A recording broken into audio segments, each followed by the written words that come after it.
Good evening, everybody. Welcome to the Black Wealth Project. The Black Wealth Project is the financial think tank for the Black community. We have an ensemble of Black wealth and financial professionals here. I am Kamara Ellis, one of the moderators here. Today we have Courtney Richardson, Traci Powell, Corey Kemp, Jimmy Williams, and Malik Carter. My name is Kemp. My name is not Kemp. My name is not Kemp. My name is Kemp.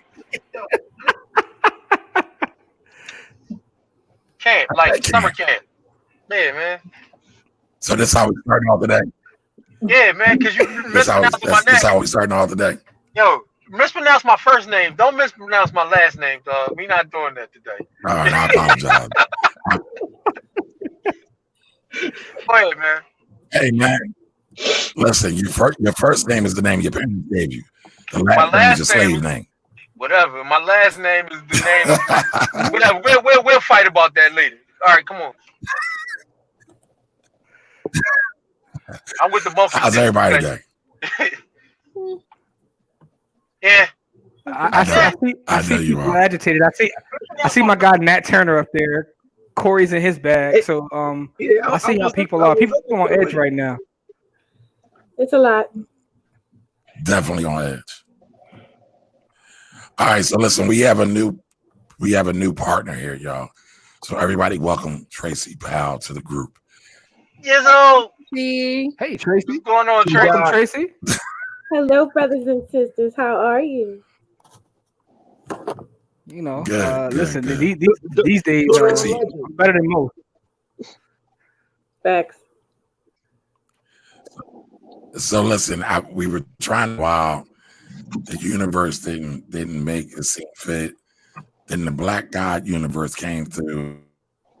This came through like a whirlwind, and now she's here. So this should be interesting. We got a little bit more estrogen in the building. You know, it's definitely too much testosterone around here, so we can now balance out the force. Agreed. All right, so moving right along. I think we got a little latency going on today, but listen, moving right along. Health check-ins. How y'all making out? Who worked out this week? Who ate good this week? I worked out, man. I've been moving all my stuff from my crib to my storage unit, so I picked things up and put things down a lot this week. So I got some work out in. There you go, burning calories one way or another. Yeah. So I've been eating healthy. What about you, Jimmy? You use that Peloton? Yes, sir. Peloton gang. I gotta use it to justify that price tag. So, you know, just want to say absolutely. So salute the Peloton, man, and also salute your stock price because I got a little bit of that, and we doing well right now. But you gonna sell soon, I hope. Anyway. Oh, so you use the stock to subsidize your treadmill. There you go. Being strategic, man. It's all about being strategic. Mm-hmm. Got you. What about you, Malik? You getting any workout? I've been eating healthier, not necessarily working out, but I've been eating a lot healthier. You know, my wife helps with that. You know, got some really good meals going on, man. So not the junk, but my birthday is Tuesday, so I'm going to eat crazy on Tuesday, though. You already done planned it out. Hey, Okay. All right, so everybody. I'm going down. Everybody tell Malik happy birthday. From Orchard Smoothie Cafe, join South Philly. I've been wanting. They got a fried lobster burger. I'm wanting to try out. Okay. I've seen And the I'm photos. sure that's a black on spot, right? Yeah, for sure. Black on the spot. Yeah. Okay. It looks good. I saw the photos of the burger. I'll report back next week how it was.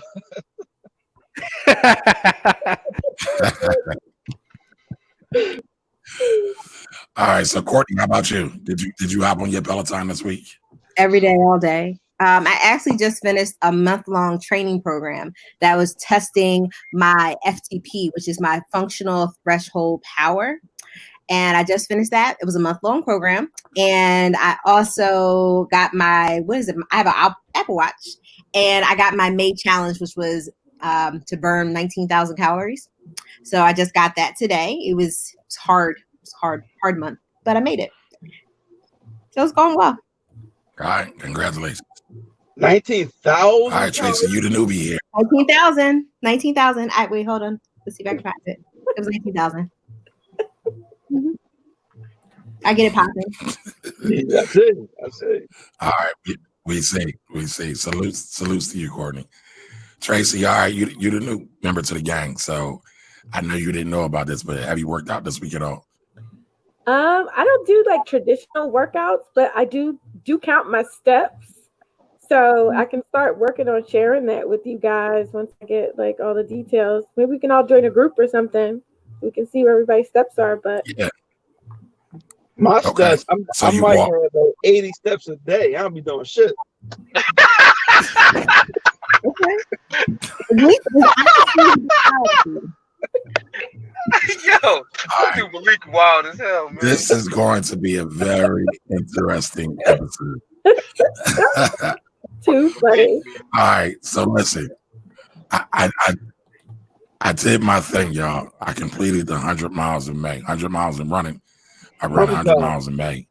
Today was my last day, 4 miles. Congratulations. So I got it done. I'm hurting. Nice. Thank you. And now I'm moving on to my next challenge. The next challenge is going to be a 25-mile run in June. 25-mile run in June, and a 100-mile bike. 100 bike. So I guess June will be 125. I think you should get a Peloton. Am I going to get a Peloton? Mm-hmm.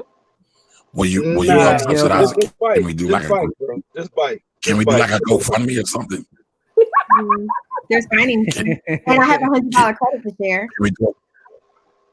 Can we do a GoFundMe to get me a Peloton so I don't have more debt? If that's what you want, you know what? But I'm asking you, help me. If that's what you want, actually, one of my friends just purchased a Peloton using my $100 credit this week. Oh, congratulations! That affiliate game. Peloton swag. That's awesome. That's right. Great way to plug our affiliate program. Well, wait. But since we're talking about Peloton and we're talking about wealth, Peloton actually just released a statement maybe about 2 hours ago explaining to Peloton's community how Black Lives Matter. I was like, oh, Peloton. I see. Yeah, everybody getting forced to choose a side these days. They got to choose a side. Quick. Yeah. And they did. And they chose the right side. Yeah. So I was But you know what though? very happy shareholder. Cuomo did the same thing. Nike did the same thing, and I wonder if it's pandering or not. No, you don't have to wonder. Stop that wondering shit. Come on with that. You know what it is, man. Come on with the bullshit. Hey, I don't think it's pandering, and this is the reason why. I've had a Peloton since 2015. So since it was before it was cool, I had one, and I've been following the company. And they have always they have a very diverse group of I guess instructors / influencers, and they always make sure that they speak their truth. And I think that's in the world of fitness, that's not something that's very common. So I think that kind of shows me the tenor of the company. Now, can I say that the company is great, rainbows and, unicorns and cookies and all those things? I don't know. But from what I see on the outside, that they actually, it's more than just putting on. I'll take your word for it. Yeah. Anything's So possible. Corey, you ain't got no anything. He said anything's possible. How funny, man. So Corey and Malik always bring me the smoke. But when it comes to Courtney, they be like, listen. They don't want to know. I just said anything's possible. I don't believe it's a word she said, but if she believes it, I believe it with her.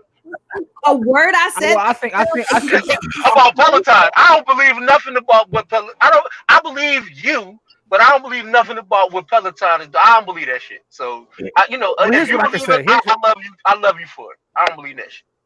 Listen. First of all, shout out to Chase Tucker. I say that because he's one of the only black instructors on my channel. So shout out to Chase Tucker and shout out to everybody black. But I don't believe anything that corporations say. I don't believe in big institutions. So like I think they do what's right for their business and for their shareholders. So I don't have the expectation. So it wouldn't let me down if they didn't. But I just think it's interesting as someone who loves business and business history that we're in a time where people are forced to choose. You know what I mean? Like business, like they could say like Sweden. Listen, we don't want no smoke one way or the other. But in 2020, businesses are forced to choose, and I think that's just very interesting to me. But I don't believe anything any of them say. Well, but let's okay. So I want to clarify. I have a Peloton bike. Jimmy has a Peloton tread. There's one black instructor on the Peloton tread. There's Tunde and Alex on the bike. So in total, and then there's Robin. And there's a couple other. There's Robin and Jess are Latina. So there's a very diverse group of people. You talking about Robin Arizin? Yes, and she's actually from the Philadelphia area. She's from Abington, Villanova Law. She actually graduated with Joanna McClinton, Representative Joanna McClinton. I didn't even know that, but she's a beast on she's a beast in the class though. I didn't even know all that, but she's one of my favorites. But I wasn't gonna give her a shout out because this is the Black Wealth podcast. But anyway, I'm sorry. Go ahead. But anyway, so I didn't know she. I'm just giving color to the instructors, but that's where we are. So Absolutely. I just share that. Okay. We can move on from Peloton though. Okay. All right. Well, moving right along. Jimmy, you're the man of the hour this week.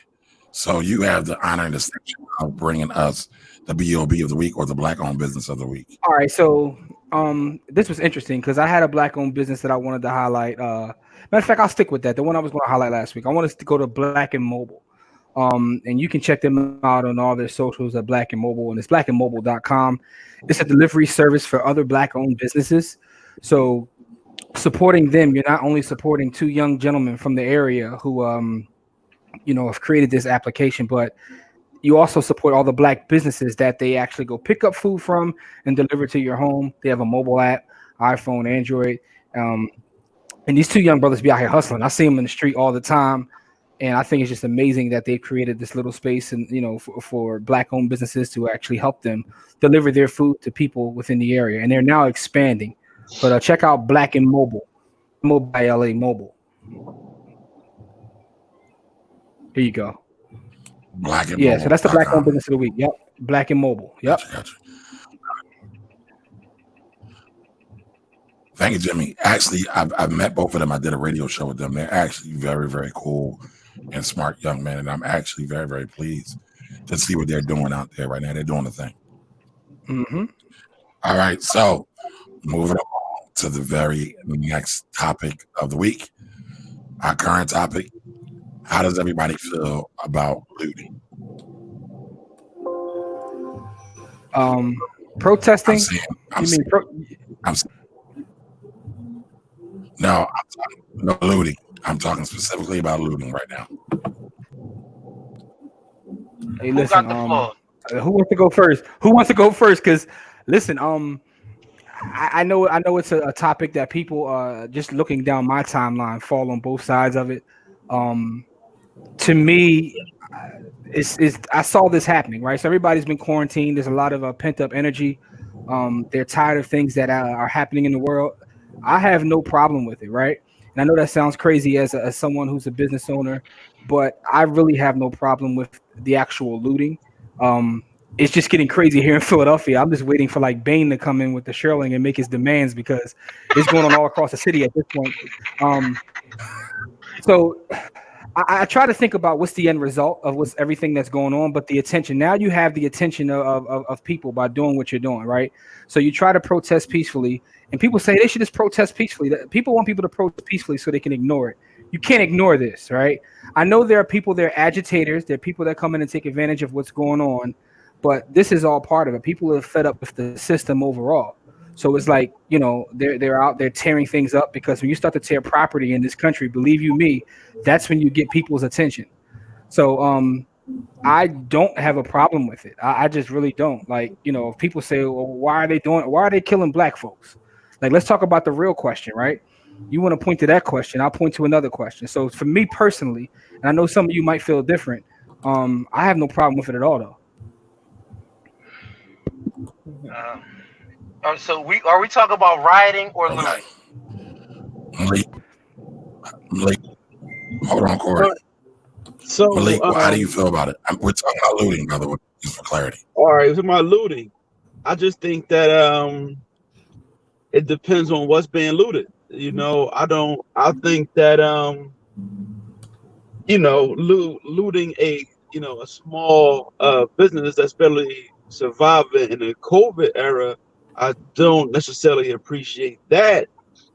But if you're talking about like the corporate structure, like damage to the CNN building, it's fair game. Like anybody that's on the opposite side of the cause, I get that. Like even the banks, right? Even the bank, because banks finance a lot of the oppression. They have been, right, even since apartheid and divestment and everything else.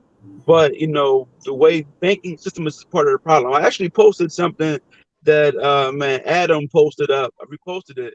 He said the biggest looting that he saw recently was the big businesses getting the bailout money, and then the people getting $1,200 to decide whether they want to pay rent or buy food, right? And so, what Facts. so my thing is, it really depends on what's being looted. That's it. I'm out.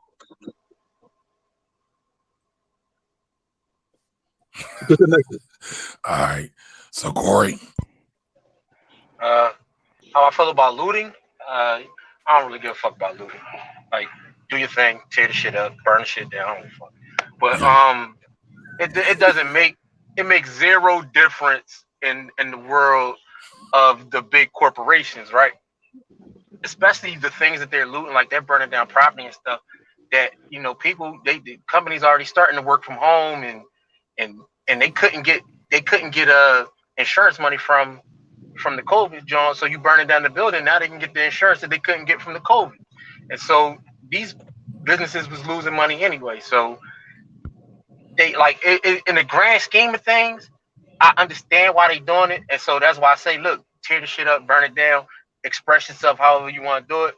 But on the other end, I know that these corporations, the corporations that lobby against a lot of the shit that you need, they not being affected the way you want them to be affected. And so you're not really affecting the bottom line the way you think you are with the looting.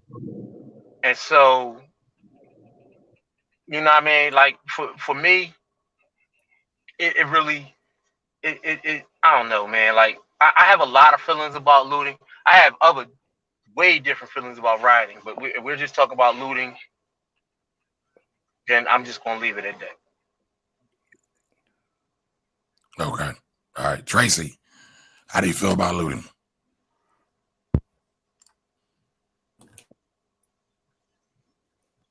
Wait, I think Can't hear you. you're muted. I had already unmuted. Yeah, it must be muted, Traci. I got Sorry. Traci. I got Okay, you hear me now? Okay, good. So as far as with everybody, I agree. It's a similar sentiment. There's a lot of feelings about a lot of things, and there's a different discussion when you're talking about rioting versus looting versus protesting. But when it comes to looting, I definitely feel like that is the absolute far end extreme of the spectrum when you're talking about one of those the African proverb, the child who is not embraced by the village will burn the village down to fill its horn. Yeah, pretty much. Here you go. It's being burnt, y'all. And sometimes we can control who gets burnt, who gets singed, who gets completely eviscerated. Like I wish there was a culture, a community that protected its goods and its businesses to say over there, not over here. But I feel like we're still in the very, very beginning stages of this fight. So I'm not a fan, but I get it. right. Courtney, what do you think? I really have mixed thoughts on looting. I mean, and I think Traci made a very good point about the difference between protesting, rioting, and then looting. So looting is to steal goods and services during a protest or during a riot. So I think we have to be very clear about that. In terms of looting, I think looting has a very historical glaze on it. And I think historically, the world has been looted many times over. I mean, look at the museums in Europe. Those artifacts are stolen from Africa, during wartime. We went in and took them. So I think putting these things in perspective, it's hard because I'm like, really, we're going to 52nd Street and we're stealing sneakers from Foot Locker. Okay. I don't get it. I don't get it. I can't put my mind there, but who am I to judge what somebody else is doing and how they're going about it? That's not my place. So I think it's very important to have those conversations, because I think a lot of people are saying that, a lot of people are saying different things about looting, and they're saying different things about what they think people should be doing during this time. And I think that's where I take the most issue, is that, and especially people who are not people of color or Black people at all, they're saying, well, I don't think you guys could have done this peacefully. You couldn't not do this. And it's like, well, wait a second. I've been doing all these other things peacefully for years, and you basically told me where to go and where to find it. So now all of a sudden people are going out and stealing during a riot, and now all of a sudden, now you have a problem. Now there's an issue. But again, like I said, the historical glaze. And then now also is that, people are frustrated. Now, the city of Philadelphia has several different places in the city are on fire. So again, I think in context, I don't know how I feel about all of it. I think I can't separate the looting from the rioting, from the protesting, and why they're protesting, to even get to a point where I can crystallize and distill down this issue of looting. So I don't really have much to say on it. Works. That's fair. Amari? So I've seen this issue. Yes, I've seen this issue on my timeline. I've had Black apologetic people. I've had white people on my timeline talking to me about why we're looting and how stupid is looting. But my overall thought on this all is, what is the price, or what is the value of a life? What's the value? The government has done all kinds of studies, and they derive values for lives all the times with things such as labeling to reduce their liability from getting sued and things like that. But when we talk about looting, nobody's thinking about the life that was lost. And it's not just one life. This has been going on for hundreds and hundreds of years. I mean, we saw Governor Cuomo talk about all the police shootings, right? But I think we could also add in those of a Malcolm X, Martin Luther King, a Fred Hampton, that were all assassinated by state forces. And so this isn't like it's something new. This isn't like it just happened randomly or arbitrarily. These deaths, Black deaths, burnings of churches and buildings, has been happening for a long time. But now I can't get into it. Again, you're looting, but at the same time, my whole thought is about Floyd, his death, his family, and how they're dealing with it. My whole thought is about Philando Castile in Minnesota. Very random, very malicious and jacked up type thing. My thoughts are about them. My thoughts aren't about property with Target. Do I want to see Black-owned businesses burn down? No. I did see one guy whose business got torched. I didn't want to see that. But just like Traci said, ignore the child, they will come back and burn the village. And so those that in the powers that be have really done nothing to really change the race relationship in this country. So for me at this point, I really don't care about looting. And some might find that sad, but I'm more concerned about the human life. So that's where I got. Exactly. All right, folks. Next, Tulsa, Oklahoma. And Courtney, I know you. Black Wall Street's 99th anniversary at Tulsa, Oklahoma. Mm-hmm. Yeah, so it kind of it's been popping up on my timeline. Actually, I was grounded in Tulsa last year on the 98th anniversary. I was on my way to Dallas, and we had to get diverted. So the race riots of 1921, where white rioters came into Greenwood District in Tulsa, Oklahoma, and burned it down. And it was one of the most successful Black business districts in the nation. And they burned it down. And it was a riot for, I believe, 2 to 3 days, and completely destroyed the community. And we mourn the loss of a community. And I feel like a lot of times when we get a chance to build something, someone comes in, either literally or figuratively, and burns it down. So I don't know, just the fact that it's this weekend and I saw the city of Philadelphia on fire. It's honestly, like I said, it's been overwhelming. I'm overwhelmed. I pretty much I'm at that point. I've hit the limit. I'm as you hear me, I'm at a loss for words. It's hard to process. It really is. It really is. I never expected, like my grandmother's 91, and she was born in 1929, and she was born in Camden, South Carolina. And some of the parallels of the things that were going on during her early life are some of the things that we're seeing right now. And you just would expect a nation and just a nation, I can't even say anything more than that, to evolve. And it just really seems that we haven't. And a couple of weeks ago, I put a timeline from 1619 to the current, about kind of where the African American community has been during that time period. And we spent an overwhelmingly amount of time in slavery. Then right after that, we had the small bit of time during Reconstruction. Then we had Jim Crow. Then we had the Civil Rights Movement. Then we have the war on drugs. We're still living the war on drugs. Now we have COVID, police brutality for the nth time. And it's just like, when does literally and figuratively then the foot get off our necks? It's just a lot. Yeah. No, I just want to first. I definitely.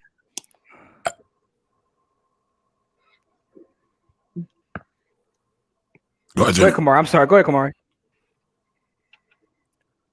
No, go ahead, Jimmy. All right, so I just want to say first off, rest in peace to Greg Floyd, because we should have started it off with that. Want to make sure we send him a rest in power shout out. Also, O.W. Gurley, the ancestor. If you know who O.W. Gurley is, look up O.W. Gurley. Want to start with that. It is a lot to process, and I think a lot of times what comes to mind when I hear this is all the questions we have about when they get our foot off our necks, and just some of the questions that we're asking. And to me, we're getting the answers to the questions we're asking because we're constantly asking for acceptance. A lot of us are. And we don't talk enough about independence and about building. And this is why the idea of Black wealth and what Black wealth means to me is so important, because it's not about acceptance, right? Too many people out here begging, when do they want to treat us like this or do this? Listen, you need to start talking about independence. And to me, I think that's the bigger question. It's about building things as opposed to trying to be accepted into a structure that's not meant for us anyway. Mm-hmm.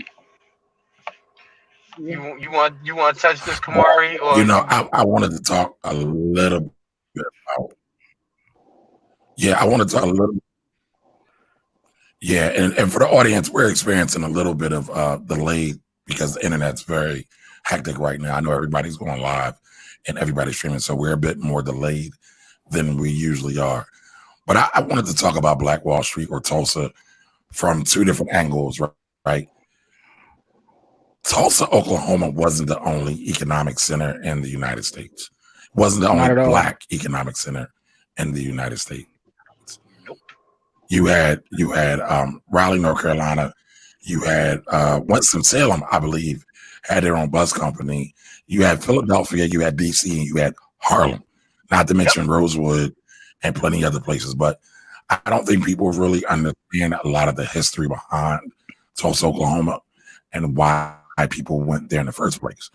Because if you do the history and the research, that was basically Native American land at the time.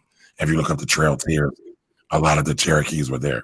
And what happened was there were so many race riots, and you can read a lot about this in a book called Black Fortunes, where people from various cities and various states migrated to Tulsa, Oklahoma to avoid race riots, to avoid lynching, to avoid exploitation and police brutality. And one of the stories that is very, very that stands out to me is the story of Robert Church, who was from Memphis, Tennessee, who actually gave money to Black folks to help to Tulsa, Oklahoma, and settle out there. And so it's interesting because Memphis had just experienced a race riot. People were like, "Let's get the hell out of Dodge," and they did that, and they went to Tulsa just to run into something else very similar, where they actually dropped the bomb. This was the first time a bomb was dropped on people in this country. Second time was moved here in Philadelphia. So, you know, as Jimmy talked about it, I agree with him, and I have more to say on it. I'm going to save it for later. But a lot of times we're trying to just be accepted, and a lot of times that's the wrong thing. And Kumari, can I say one Anybody more else thing have any other can I commentary? say one more thing specific to Tulsa? Because I think that book Black Fortune should be like absolutely a must read for most of us. Specifically, if you're watching this program, that's a must read. Black Fortunes. It's an amazing book. But one of the things that was interesting to me is when you talk about Tulsa and the riots and how it was burned down and destroyed, is it was built back up. That's the part nobody talks about. That's what I was going to talk about. Nobody ever talks about that part, how it was built back up. It was rebuilt, but what they struggled with once it was rebuilt is when people started to get the right to patronize other businesses. They stopped that sense of community and supporting each other because, to use a cliche, the white man's ice was colder. So that's what, if you really want to get into what destroyed it, because more integration did because it was rebuilt. Yeah, it was rebuilt. So integration. I'll let you speak on it, Corey. I just want to bring that part up. You can speak on it, Corey. Go ahead, Corey. You speak on it. No, I mean, listen, man. I was going to go where you went, but the thing about Tulsa, and I appreciate my ancestors. They gave us a blueprint on, and like Garvey gave us a blueprint, and like the Harlem Renaissance gave us a blueprint, and all of these other great things that our people have done. They've given us ways to form and be independent. And we listen to, like Jimmy said, the white man's ice is cold, but we have Black scholars and we've had Black businesses and we've had Black communities where we were independent from the overall system. And what we did was allow it to be co-opted because we too accepting. Like, that's my thing. We gotta stop being so accepting. And because And speaking of Tulsa, you know what I mean? I'm not going to go off of Tulsa. Just, it was rebuilt and integration killed it.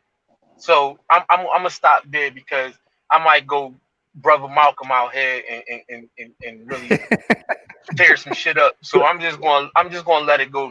Like, stop being so accepting. Like, stop giving out the damn cookout passes. Mm-hmm. Stop being in love with the white culture. Like, we have our own culture. We have things that we created, and they stole it from us and told you, we can do it better, and you let them do it better because you went to them instead of going to the Black person who created it. Like, cut that shit out. Stop being so accepting. All right. So first off, for me, I gotta back it up to what Kamari said about the other Black Wall Street. It was Durham. I mean, it's important to me as my second home to recognize Durham, North Carolina, as the Black Wall Street, not Raleigh, the sister city, and that's important. But I'll go into the whole. I thought they had thriving. What's that? What did you say? They didn't have thriving communities in both. Malik. They didn't have thriving communities in both. They were, and Raleigh was not like Durham. Durham would have North Carolina Mutual, the first life insurance company, Mechanics and Farmers, the Black Bank. It was actually two Black banks and Mutual. So no, it was Durham. That's important. Durham had that, and actually NC Mutual is still around. Mechanics and Farmers Bank is still around. And these things are over 100 years old, right? Institution. So it was very important to point that out, and also the Hayti community in Durham, and also Walltown. It's a lot of history in Durham. It's important because Durham always gets second fiddle to Raleigh because the area is RDU, Raleigh Durham. But as far as the Black Wall Street, it was there. That is important, right? So I want to put that out. Now, I'll say this, man. I think 100%. You guys are 100% right that integration. So integration hurt Black businesses a lot, right? But I was talking to another person here, and they was talking about that integration now is better because there's no way to discriminate against the Black schools and the Black neighborhoods for integration if everybody is together. What I try to do is right Can now. you explain that point? I mean, Yeah. I'm missing something, dog. Yeah, back that up, beloved. I'm missing something. Hold on. It's not my perspective from my point of view. Another individual that I have a lot of respect for, his opinion is that integration now is needed more than ever, especially when it comes to education, because if the neighborhoods and schools are integrated, there's no way to segregate the students. I disagree. I went to Powell. Powell, we had MG. MG was all white. It's like 1 or 2 Black people in MG. Actually, y'all know Tyree Simmons was in MG at Powell. He ended up going to Masterman, right? And then who's now DJ Drama at NC Central High School. It's y'all compatriot. Yes, sir. If you put everybody together in a building, then there's no way to discriminate against the individuals. That the service money will go towards the whole and not the individual. So Man. Okay, no, I think I understand the point, but I think we have to kind of go back to where schools get their funding, which is from property taxes. So I can see what they're trying to do, but I think to your point, there's actually some more layers to how segregation can happen even in 4 walls where it's conceptually split. So I think it's really important for us to explain the property tax structure. So property taxes pay for schools, I mean, more or less. There's a little bit of wiggle room there, but that's essentially where the bulk of the money comes from. There's some other taxes that kind of pay into the school pot. So I think the general idea is that, well, if everybody's integrated and a whole community is integrated, then the school is going to be integrated because the community is. And as a result, the resources are going to be split among the school in those 4 walls. But I think what Malik was adding is that there's always ways to segregate inside the school population. He was speaking specifically about mentally gifted, but then there's other ways in terms of how Black boys and Black girls are actually disciplined at a higher rate for the same types of things that their white counterparts will do, or another race. So I think I agree. I get the concept of what they're saying with the property taxes and kind of the allocation of resources. But again, there's micro racism in the classroom that will affect the way a student develops. Right. I'm glad you said something because I was. Traci, you got anything on this? Yeah, it's a lot when you're talking about all of this. And I have so much to say about schools and everything else. First of all, shout out to Ivy Leaf School. Let's talk about one of the only Black private schools on the East Coast, of which I am a product. And as am I. Absolutely, Jim. Their entire model was about educating Black boys and girls in a village mindset, in a community mindset, to make sure that they understood their relation to each other and their relation to their community and the economy. Private school, privately funded, and I think separating those two, I feel like when you start talking about communities that are integrating or businesses that want integration, to me, it feels very, very lethargic. And it also feels very, very like corner cutting. Stop taking the handout so you don't have to do the work. Stop taking a space where the integration is the easy way out. The integration is the easy way. Someone can give you the money to put towards your brand. Someone can give you the money to help escalate some of the programs and some of the money and some of the resources, as well as escalate your product going out quicker because you're getting a handout from someone else, that you don't realize that that extra money or that extra integration comes with strings, comes with opinions, comes with diversion of where it is that you actually really want to go as a community, as a company. Do it brick by brick.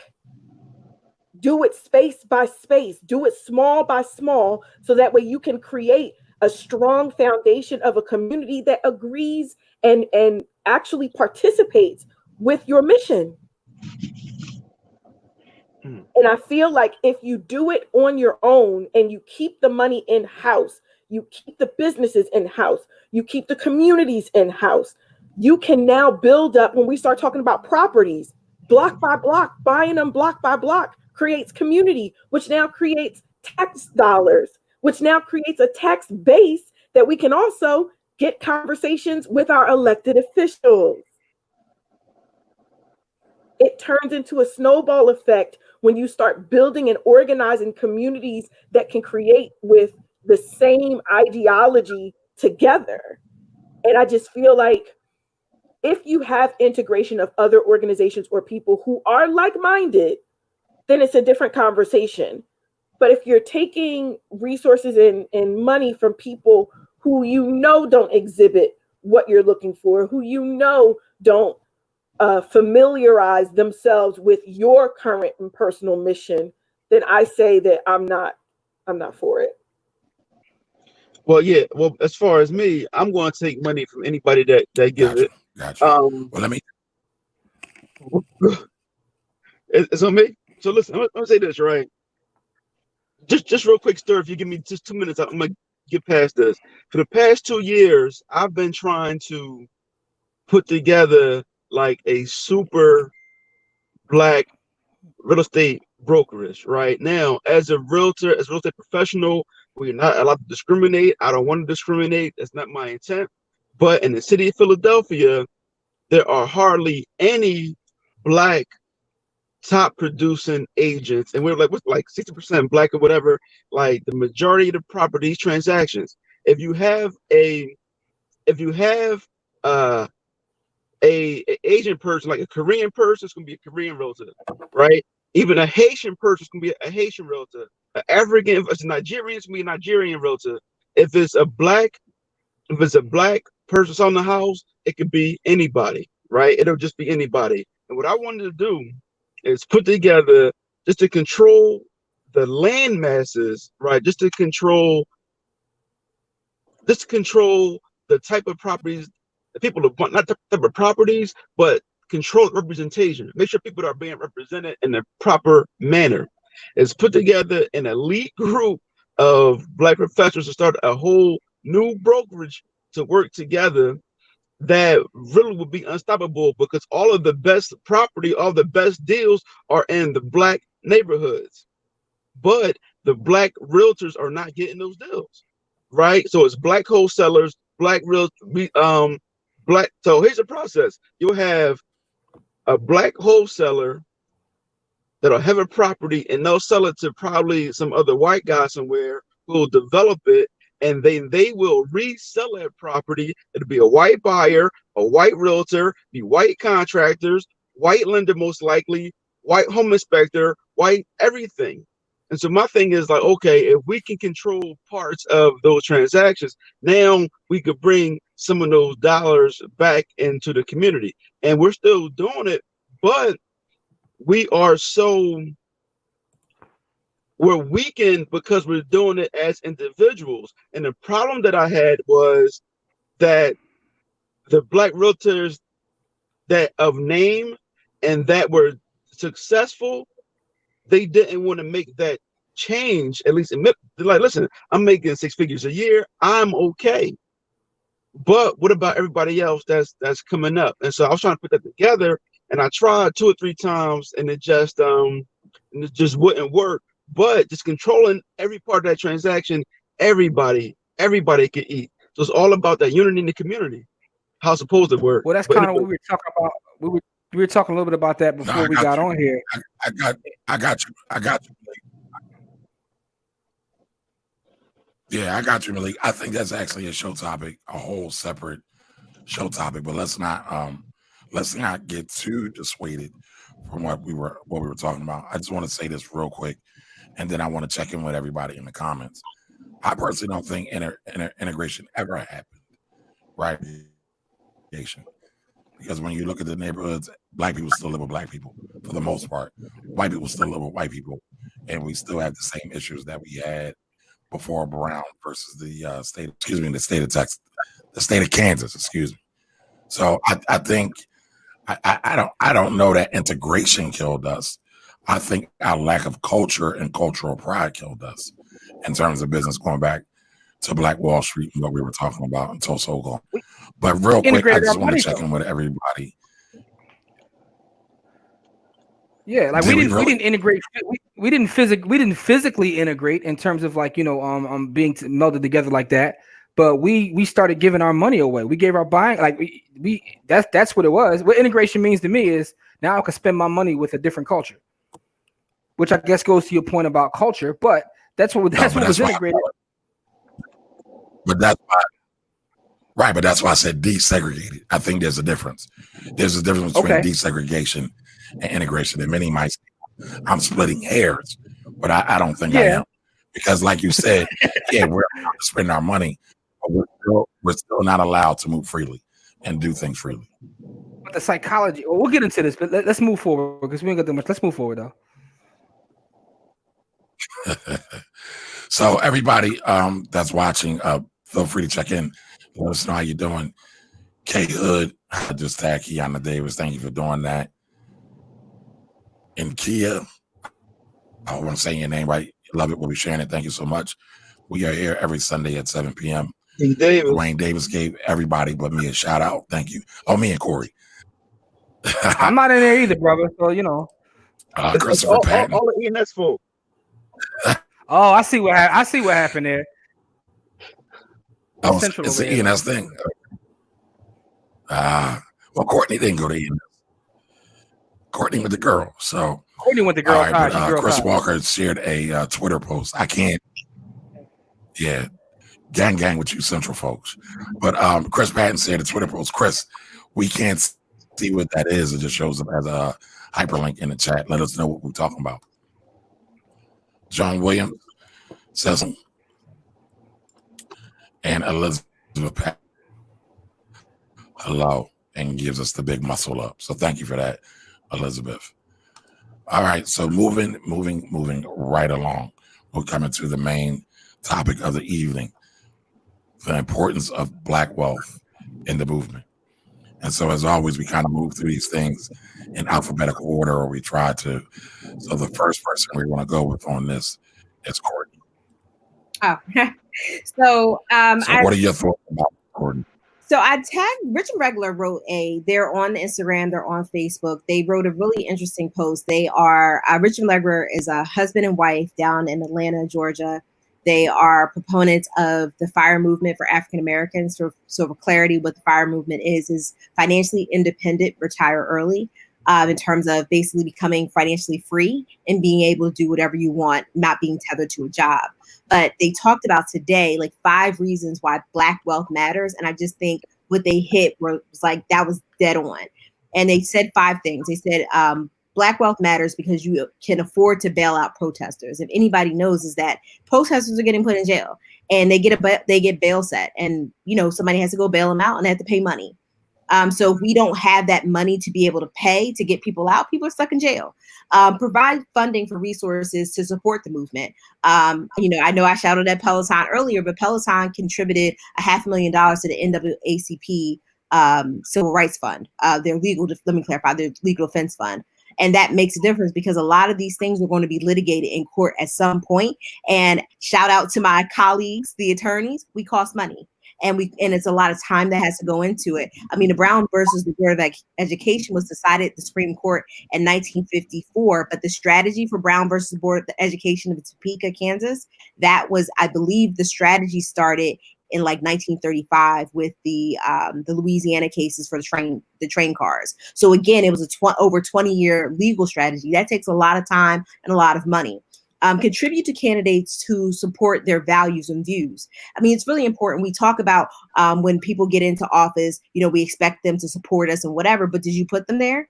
Did your money actually support their trip there to get into office? And we had some really powerful, and I can only speak for the city of Philadelphia and the county of Philadelphia, we had some really powerful politicians, young people that are coming up through the political ranks, but they need our money. We need to support them financially. And that's how we get, that's actually how we get along and how things get better for us, is that they're actually advocating for us in Harrisburg, and they're using their funds across the state to kind of help the coffers of other people who are kind of seeing things our way.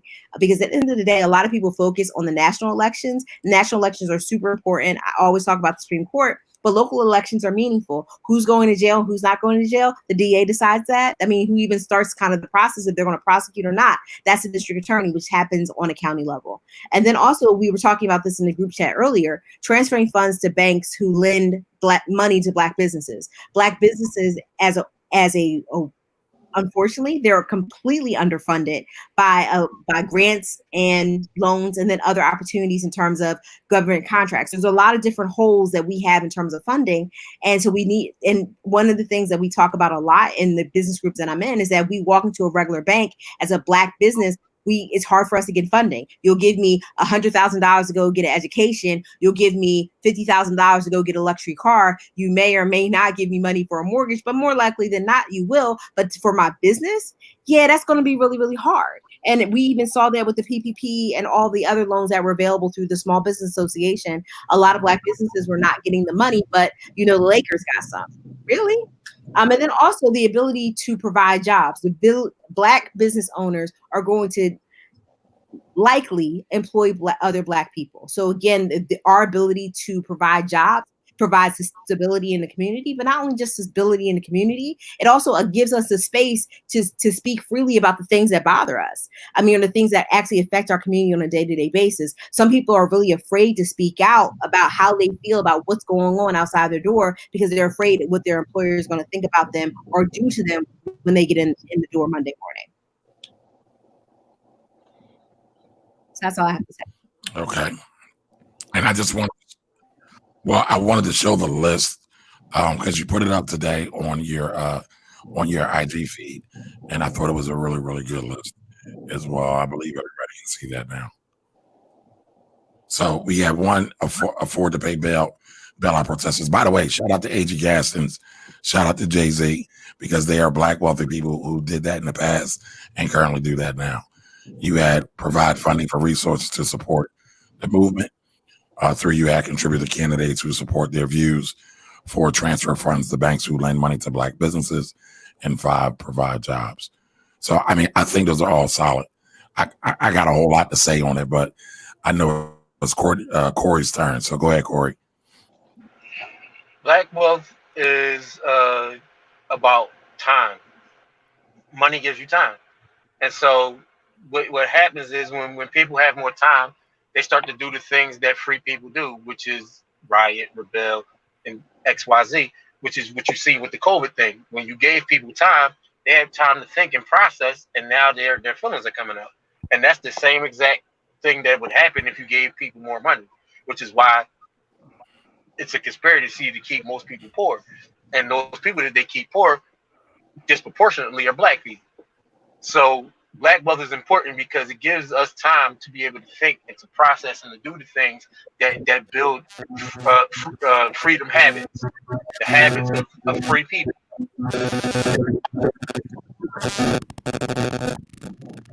Hello? Okay, Jimmy? Yeah, you sound like it's breaking up, Corey. Yeah. Y'all still here? No, he's breaking up a little bit. But listen, though, real fast. Corey talked about time, right? And I just want to plug On Your Time and Space, which is the book that Corey and I wrote. And it goes a lot into what he's talking about in terms of how it's tied to time, right? Here's the bottom line. To me, black wealth is black power, right? You start to study any movement that's ever taken place and you need resources for that movement, right? Even the civil rights movement, you see the marches, you see everything going on, you see the court cases, but that had to be funded by somewhere. And the black business class are the ones that funded it.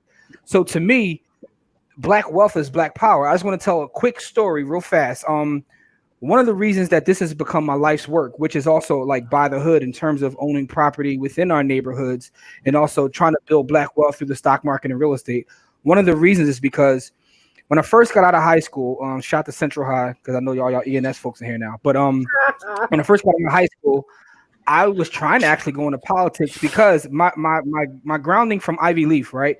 So I never had this feeling of being inferior like a lot of my other African American classmates did because of the grounding I had from Ivy Leaf. So I was taught that like we're smarter than, right? So to me, I was like, okay, so now I want to help my people by going into politics, right? So I went to Lincoln University, majored in political science. While there, I started working on a couple campaigns in a local level. And what happened was, I'm not going to name the candidates, but what happened was anytime certain people called, it doesn't matter what was going on in the office, what kind of meeting was going on, they would take that phone call. And what I learned was the people that funded the campaigns got stuff done. It didn't matter what their constituents wanted. It was the people that made the phone calls that funded their campaigns that got whatever it is they wanted done, they got done. At the same time, I experienced that in real life. I read the Powernomics, and that completely changed my life. And I went from a shift to focusing on politics to trying to build black wealth because I recognized that's how you get things done.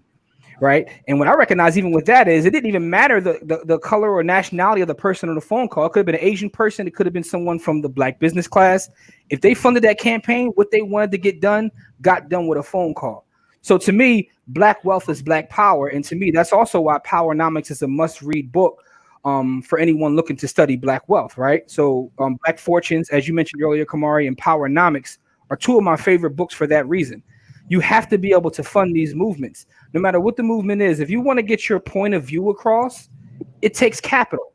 It takes capital. Without the capital, it doesn't matter what you do without the capital. You will never be able to get your worldview, your point of view across without the capital to do so. So to me, that's why black wealth is important in any movement, this movement or any movement.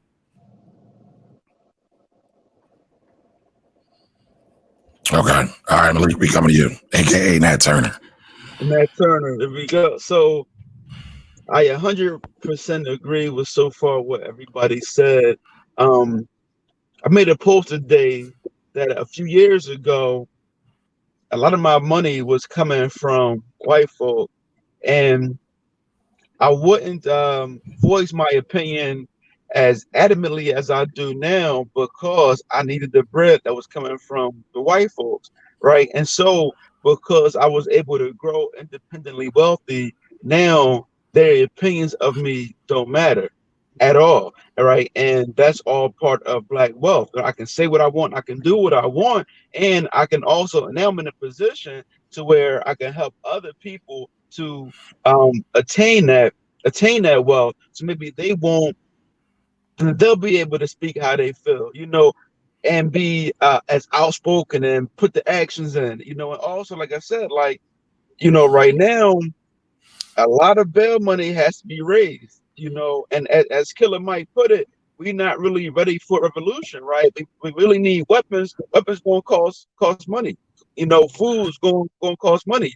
If you need to have your rent or your mortgage paid up for a few months or a few years, like, you're going to have to be in that position to be able to pay it. Otherwise, if you got to go to work in the morning, you can't protest nowhere, right? You can't. All you can do is lobby your congressperson with a phone call, whoever, and shout to the black politicians that do make a difference, especially like Rep. McClinton putting that work, Rep. Jordan Harris, putting in that work, Rep. Donna Bullock putting in that work. Like, these are real politicians that's really out here on the front lines for us, and their campaigns need bread, right? They got, in order for them to keep winning and to keep them kind of people in place to move that line further, we have to fund that, right? And so if you don't have wealth, if you got to decide, well, damn, can I pay my mortgage this month, or can I donate to this campaign this month? then that black wealth is important. One last point I want to make is I also said today in my post the Civil War, black people owned around 15 million acres of land in this country. Today, as a collective, black folk own less than 1 million acre of land. So now we don't own the land, we don't own any industries, we can't provide food, we don't own any weapons. Like, how do we ever expect to get any power if we don't have any of these things? There's no land, and we consume probably the most, right? And so that black wealth, black wealth start with black land. The land ownership, own the land, get the businesses, hire your brothers, get them wealthy, get them better position, and then everybody be better off for it. Facts. All right, so I'm coming to you next. So what's your thoughts, Traci?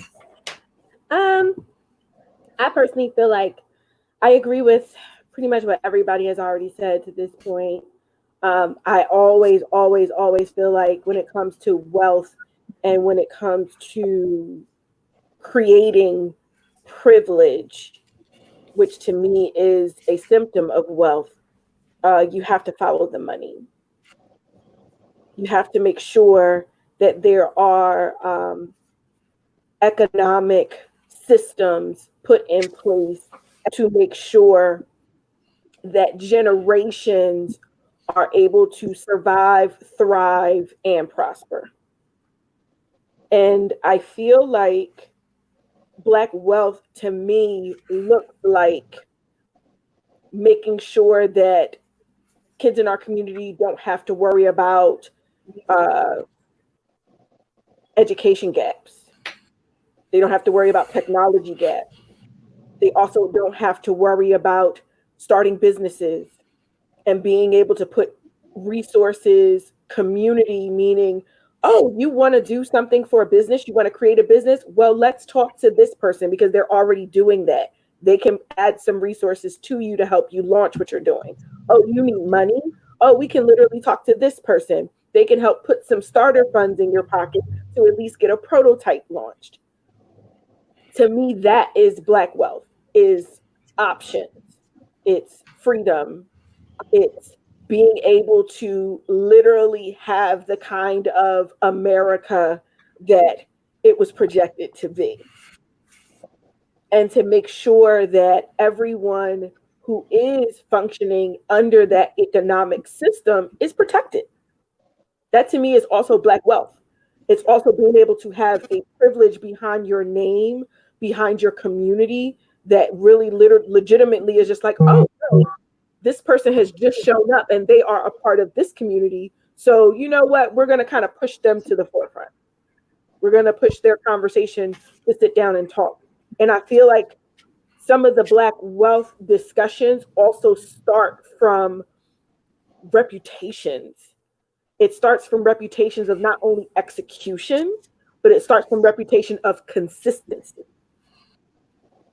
So when I think of wealth, I think of old money. I love new money, and I love new money energy, and I love the fact that they have the gumption to literally jump to the next wealth platform, but you got to keep it going. You got to keep the energy going. You also got to plant some roots and create some relationships and build some resources within communities and families in order to make sure that you stay afloat for next year. So I applaud Black wealth. I am here for it. I believe that we will see that in our lifetime. I believe that this conversation is still in the very, very beginning stages, almost fairly infantile, because we do have some budding roses that are kind of out of the concrete that we've seen of some of the Black millionaires, but it's still not enough to create change in a movement, but it's coming. Those are my thoughts. Gotcha. Thank you. So for me, when I think about Black wealth, I think about time as well. How much time do I have? And so just as an example, let's say I make $100,000 a year and I have $1 million in cash in the bank. That means I have 10 years worth of time. And so for the Black community to kind of create that same type of situation, we need Black business, we need Black politics, we need Black health, we need Black law, and we need Black education. And to me, they all move in a circle, all one symbiont circle. They're all equal, right? So to me, I know we have this conversation about Black politics versus Black business, but what people don't realize, and Malik kind of just touched on it, that politics and law working together can take away Black money in a stroke of a pen. And so it doesn't matter how much money you have. And we saw that in Reconstruction, right? We had Black senators and Black congresspeople and Black folks at the local level also in office. But when Reconstruction ended and we began the era of Black codes, all that went away. And this very much reminds me of the age-old argument of Booker T. Washington and W.E.B. Du Bois, where it's not an either-or conversation. It's really and, right? We need Black intellectuals. We need Black tradespeople. We need it all. They're all equal, and we have to approach it as such. And I feel like a lot of times we don't approach it like that. But listen, if all of us are morbidly obese or obese to the point we're going to die, I would if we were in shape. What good is the money? How does that affect legacy in terms of our family, in terms of our children? So, we have to look at all of those factors. I'm a big proponent of focus, but as a community, we can't do one thing at a time. We have to try to help people that are in Black business, as well as help those that are in Black politics. Like, we have to support those people. And a lot of this, I mean, honestly, when you listen, a lot of us have clearly read or listened to Dr. Claude Anderson, because again, Malik talked about Black land. That's Dr. Claude Anderson's one of his major talking points about how much land was there. Our Black farmers were devastated through the political process, and many of us don't realize. But going back to the country being on fire and protesters going to jail, we absolutely have to start shoring up our Black legal professionals and that in the system as well. Those are the things we got to think about so we can be free and we don't have to worry about, I don't know, if a white person, because I do what Malik talked about is something I experienced firsthand. So I was very hesitant about really speaking my mind about things because I had white clients, bigger clients that were institutional, and I thought I was going to lose my job and then lose money. But we have to at least work to that point where we can move how we want, say what we want, and go where we want when we want. So that's what I have to say about Black wealth. Now, somebody, I think it was Corey that said this earlier, or maybe it was Jimmy, about how we don't value ourselves. I'm going to just say it. I think many of us want to be white. I think many of us want to be accepted so much so that we actually want to be white. And I think that's a major hindrance toward. No, it was me that said that. You, Jimmy? Yeah, I said that the problem is we want acceptance so bad, and this is one of my pet peeves because I've even seen it in brothers and sisters whose family has made sacrifices to put them through college, law school, things of that nature, and they get to this level and they start to actually look down on them. And that just boils my blood because, I mean, but Jimmy, they don't want it. Let's go ahead. Call it what it is, though. Let's call it what it is. They don't want acceptance. They want to be white. Many of them don't realize it. They're not conscious of it. But that's what it is when you get down to it. But it's also the proximity to whiteness too. A lot of people, gauge themselves by their proximity to whiteness, and I see it in everything. I see it in culture. Even when people talk about the kind of music they listen to, I listen to this. I have eclectic taste. Like, no, you just want it. Just let me stop because I'm about to get my Corey on real quick. But what I'm saying is, a lot of people measure themselves by their proximity to whiteness, and that's a problem because what you said, Kamari, is true. It's all connected. The politics, the health, the business, the law, the education.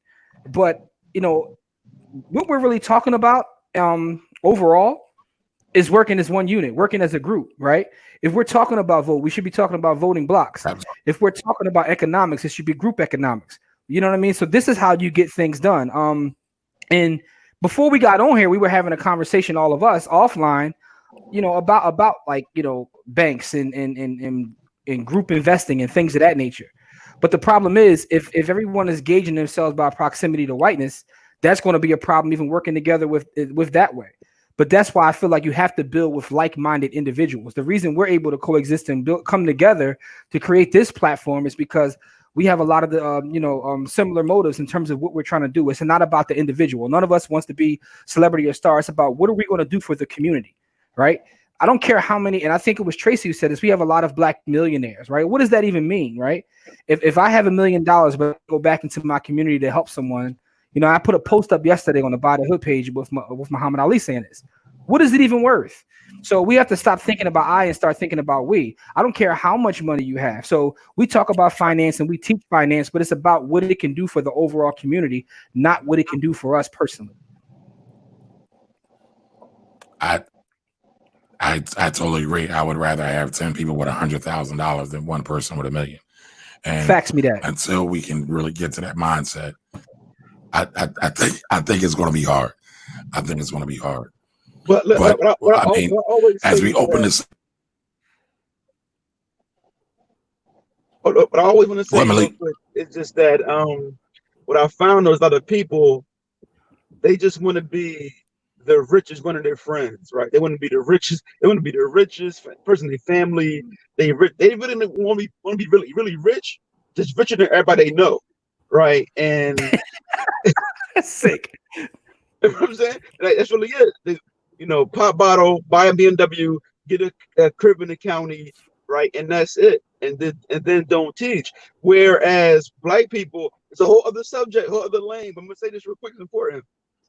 But black folks, you look at the Subways, the donuts owned by the Indians, the Koreans, they got the beer stores and the hair salons, and they get the Chinese store, whatever else they got, But when it comes to like an African American, if I'm doing something that you're doing, it's like, damn, why you gotta jump in my lane? Like, yo, teach me the business. I want to make money too. If it work for you, then teach me. But like I said, the Subways, the Indians, they work together, work in a Subway, they build up, get your own Subway, get your own Dunkin' Donut. But we want to get out of my lane. Why you in my lane? I was over here first. But either way, I want to. But I'll say this one, though. We're changing that. No. But I'll say. I mean, what you said is facts. But I've also seen it go the other way, Malik.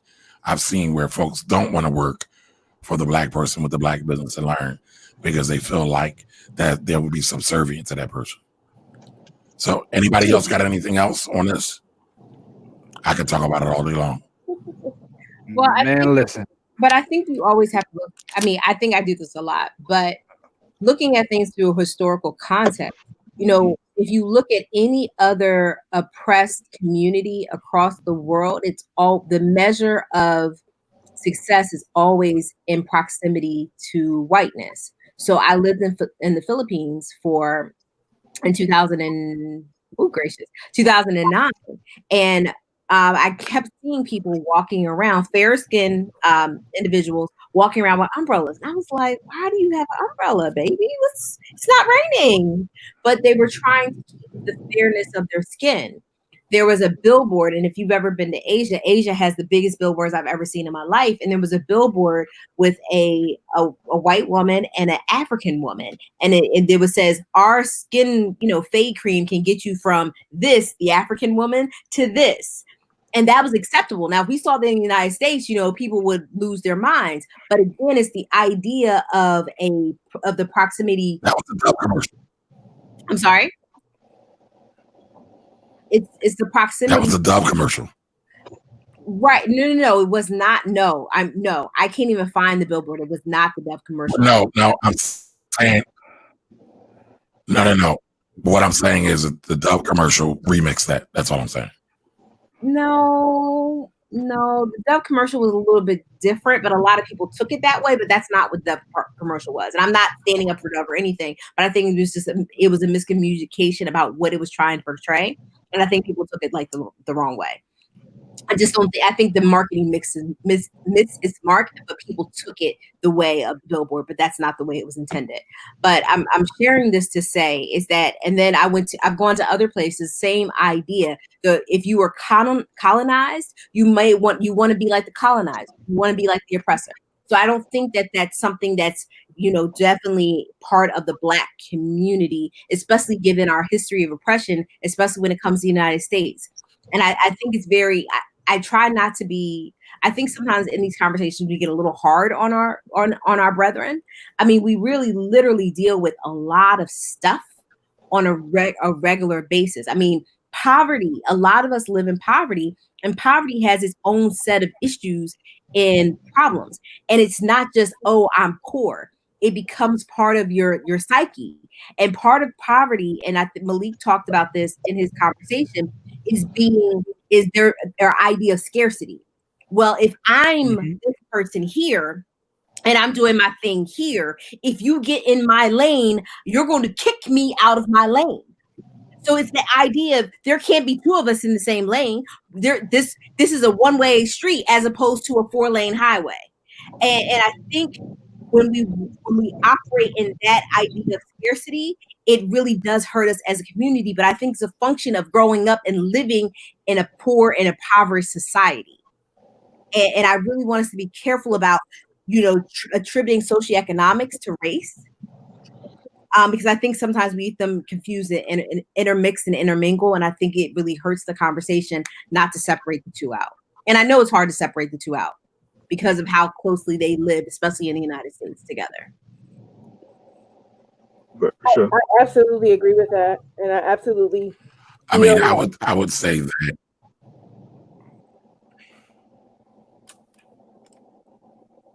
Go ahead, Traci. Okay. No, I was going to say, I absolutely agree with that. I believe that there are so many flu-like symptoms that happen in the African-American community that we're still trying to get over. And some of the conversations when it comes to this really, really show its ugly head. And it's not something that we kind of are aware of all the time, but is very, very prevalent.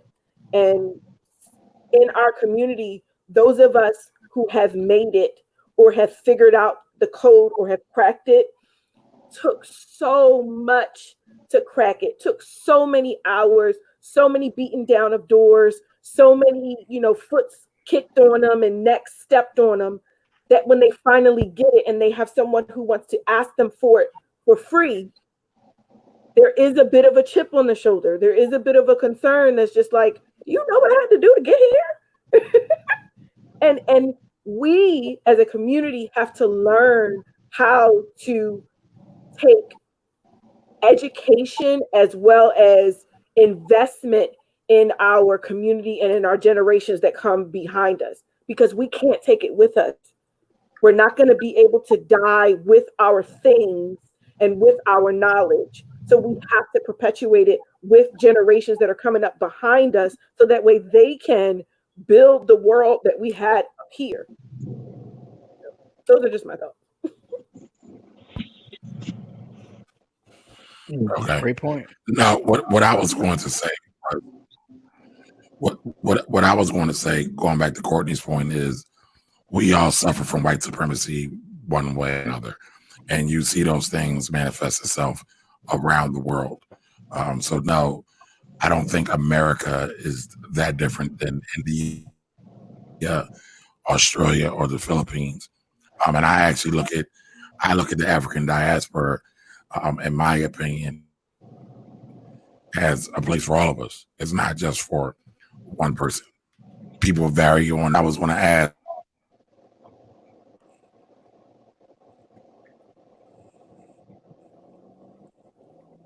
Yeah. Kamar, you froze up, brother. Go ahead, Courtney. Kamar, he froze up. I froze. Oh, he froze? Okay. Yeah, he completely froze. Whoa, okay. But yeah. So I think we need to kind of, because I think we had a really, really good conversation earlier in the chat about creating funding sources for Black businesses. And I think Traci also made a very good point about mentorship, kind of as an off conversation. It's like, hey, you want to do, son, daughter, nephew, whomever, you want to do this thing. I don't do this thing, but let me put you in contact with somebody who does. And I think that's a really important thing. Mentorship is very important when it comes to building wealth. And I think that's something that we kind of sometimes miss. But I also think we also come against that idea, like I said earlier, is that we're in competition with each other, and we're really not. The idea of false competition has always been detrimental to us. And I think if false competition is fostered across the board, it's even been fostered. I don't know if anybody knows about the populist movement in 1920.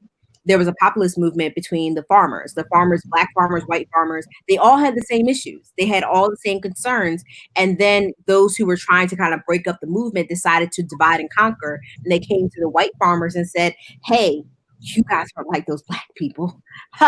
No, you're not like them. You guys don't have the same issues. You're better than them. And they broke up the movement.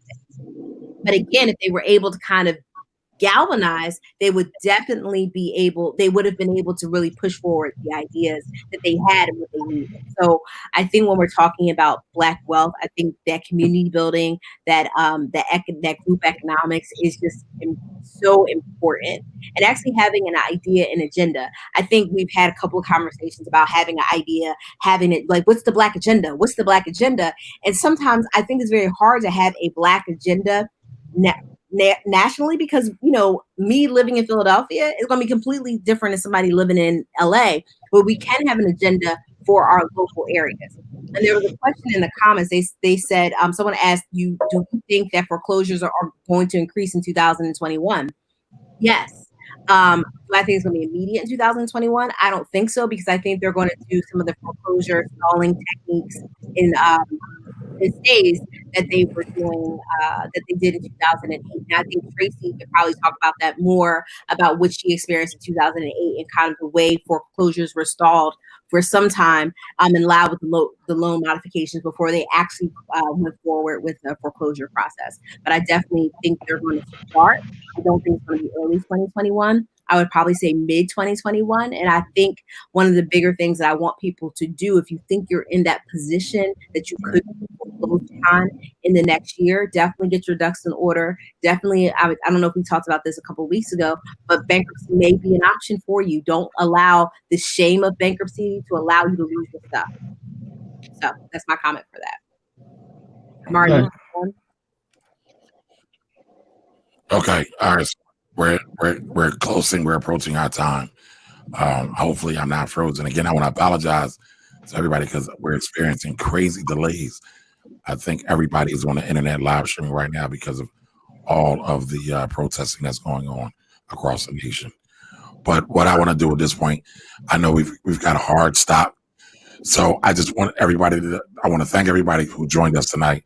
I want to thank the panel, and I want to know, panel, how can the community here, the audience here, be helpful to you? And I will start with Jimmy. All right, so for me, I just want everybody to tune in to the By the Hood podcast that we have dropping this Wednesday. This is with the brother Joel Wilson, but the podcast is about building group investment clubs and how that can be a solution for us coming out of this pandemic and with everything going on, to how kind of build these infrastructures to kind of fund a lot of these things. What now is kind of like working as a group. Everything we talked about now is like working as a group. And as the great poet Dennis Coles once said, like my seed run with his seed, marry his seed. That's how we can Tang money all up in the family, right?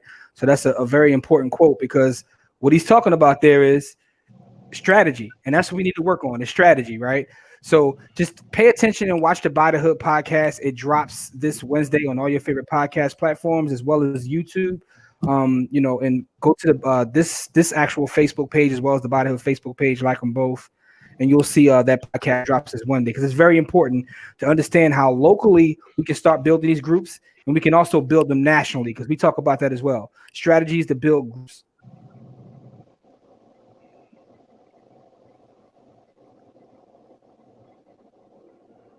Okay, Traci, I'm coming to you. How can we as a community help you in any way, shape, or form? Typically for me, I would just kind of say, I'm a resource.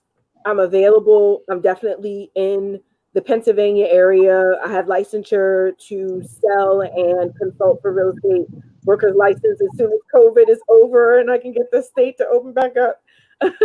But I'm a resource. You need help with something.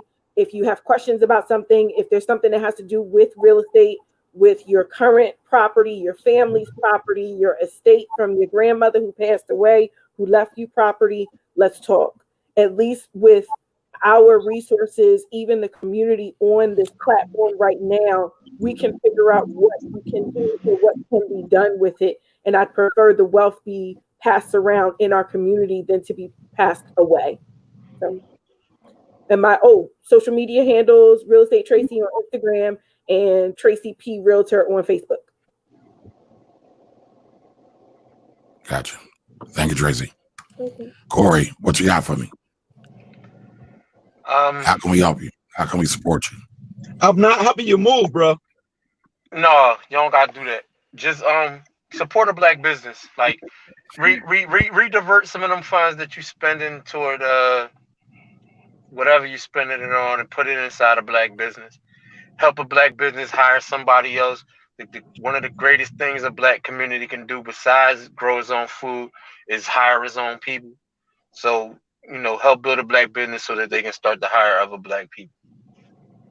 I'm done. Okay. Thank you, sir. Malik, what you got for me? How can we help you?